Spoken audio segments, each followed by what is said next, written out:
Maka kalau kemudian kita bicara menggunakan sudut pandang Islam, apa yang membuat pertama munculnya kasus perzinahan ini dan kasus perzinahan ini akhirnya akan kemudian diikuti dengan dampak-dampak berikutnya kan?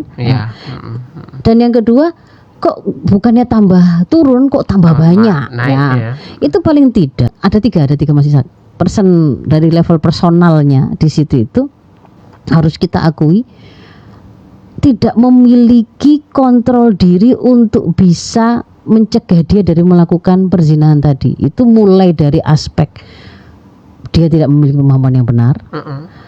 Kemudian juga tidak diikuti dengan kemampuan untuk mengendalikan nafsunya supaya tunduk kepada pemahaman yang benar, yaitu sebagai pemahaman yang dituntunkan oleh pemahaman Islam. Nah, itu dari sisi orangnya gitu loh. Dan ini kalau kemudian mau ditarik lagi, kenapa kok kemudian anak-anak kita atau kemudian orang-orang dewasa juga itu kemudian banyak melakukan perzinahan? Ya karena mereka itu gak paham kalau zina itu, kalau dari sisi pemahaman itu haram, itu salah, itu maksiat, itu kriminalitas besar. Implikasinya itu adalah mendapatkan azab di akhirat, dan bahkan juga kemudian ada beberapa penjelasan itu juga punya implikasi di dunia juga. Tidak hanya pada personal dia, tapi juga pada masyarakat, gitu kan ya. Sampai bisa mengantarkan Allah itu menjatuhkan azab pada satu kaum, satu masyarakat kalau memang sudah merajalela zina itu gara-gara para pelaku zina ini gitu loh. Jadi memang kita nggak main-main harus nyebut ini yang memang zina ya zina, dan itu sebuah sebuah kerusakan gitu. Nah, jadi karena dia tidak paham, ya pemahamannya itu tidak ada. Kemudian juga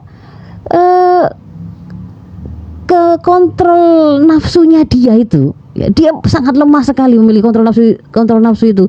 Bagaimana kemudian seseorang itu bisa memiliki kontrol terhadap nafsunya itu semakin baik? Ya kalau dia memiliki ikatan dengan Tuhannya, kesadaran bahwa dia itu adalah hamba dari Tuhannya, hidup ini adalah diciptakan olehnya dalam rangka untuk beribadah kepadanya dalam seluruh aspek kehidupan dia, dalam seluruh aspek kehidupan kita, gitu ya. Termasuk ketika kemudian mau memenuhi kebutuhan naluri seksualnya, ketika mau makan, ketika mau minum, ketika mau apapun, gitu kan, harus kemudian dia nanya kepada Islam.